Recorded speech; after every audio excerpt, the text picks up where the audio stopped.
একটা চরই বিশ্বজুড়ে আলোচনা কেন্দ্রবিন্দুতে এনে দিয়েছে এক নতুন ক্রীড়া জগৎকে। একটা চর, হ্যাঁ ঠিকই শুনেছেন, এর নাম পাওয়ার স্ল্যাপ গেম। আজ আমরা জানবো কিভাবে এই অদ্ভুত অথচ জনপ্রিয় খেলার জন্ম হলো, কিভাবে এটি ধাপে ধাপে আন্তর্জাতিক মঞ্চে পৌঁছালো এবং কেন এটি এখন সৌদি আরবের মতো দেশে আলোচনার শীর্ষে রয়েছে। Gold's Gym across 30 plus countries with over 700 plus locations worldwide. Train anywhere, belong everywhere.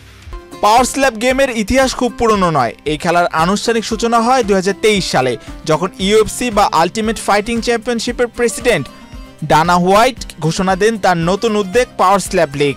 এই ডানা হোয়াইট, যিনি আধুনিক মিশ্র মার্শাল আর্টকে বিশ্বব্যাপী জনপ্রিয় করেছেন, এরপর তার নজর পড়ল এমন এক খেলায় যেখানে ঘুষি, পাঞ্চ কিংবা কিক নেই, আছে শুধু একটা চরের শক্তি। এই খেলাটির মূল ধারণা আসে পূর্ব ইউরোপ থেকে, বিশেষ করে রাশিয়া ও পোল্যান্ডে অনেক বছর ধরেই স্ল্যাপ ফাইটিং নামে ছোট আকারের প্রতিযোগিতা হয়ে আসছিল। সোশ্যাল মিডিয়ায় ভাইরাল হওয়া ভিডিওগুলোকে মানুষকে অবাক ও আকৃষ্ট দুটোই করেছিল।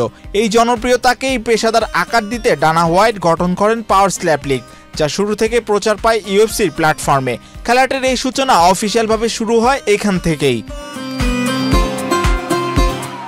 এই খেলায় মূলত দুইজন প্রতিযোগী মুখোমুখি দাঁড়ান, একজন প্রতিপক্ষকে নির্ধারিত নিয়মে এক চর মারেন, তারপর সুযোগ পান অন্যজন। অদ্ভুত, তাই না? আপনি মনে করতেই পারেন সুস্থ মানুষের পক্ষে এমন করাটা সম্ভব নয়। তবে এই খেলায় চর মারার জন্য নির্দিষ্ট নিয়ম, নির্দিষ্ট অবস্থান ও কৌশল অনুসরণ করতে হয়। চর মারার পর যিনি আঘাতে স্থির থাকেন তিনি পয়েন্ট পান।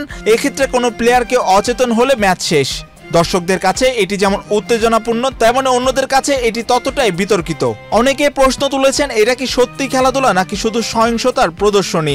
My main focus for training to take a slap is you got to work on the neck. You have to have a really big neck to take the force so that your brain doesn't jolt in your head and you get knocked out.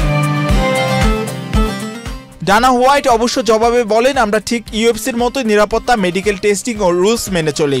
আমাদের প্রতিযোগীরা প্রশিক্ষিত চিকিৎসক তত্ত্বাবধানে থাকে এবং প্রত্যেক ম্যাচের আগে পরে স্বাস্থ্য পরীক্ষা বাধ্যতামূলক। তিনি আরও জানান, 17টি ইভেন্টের পরও 50% বেশি খেলোয়াড় কোনো মেডিকেল সাসপেনশন পাননি।